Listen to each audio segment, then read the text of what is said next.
এদিকে আসুন, বস। কাটা অনেক সুন্দর ব্যথা করছে, দিয়ে দে।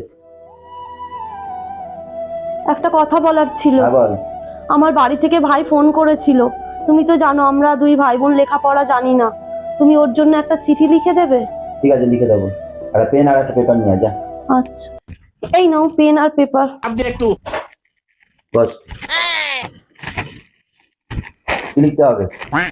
আমি আমার ঘর বাড়ি, আমি আমার ঘর বাড়ি, জমি জমি আমার স্ত্রীর নামে করছি। আমার স্ত্রীর নামে করছি। এতে কারোর জোর জবরদস্তি নেই। এতে কারো জোর জবরদস্তি নেই। তুমি তো জানো আমি সাইন করতে পারি না, তুমি যদি সাইন করে দিতে। দাও।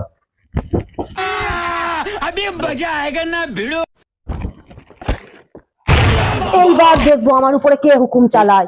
সন্ধ্যে চামচিকে আমার জন্য জল নিয়ে আয়, যা। পাগল টাগল হয়ে গেছি, মাথাটা খারাপ হয়ে গেছে, কার এখান থেকে। চোখটা খুলে ভালো করে দেখ, তুই তোর ঘর জমি সব আমার নামে লিখে দিয়েছিস। এইবার যদি তুই আমার কথা না শুনেছিস তোকে 1 লাখ মেরে বাড়ি থেকে বের করে দেবো।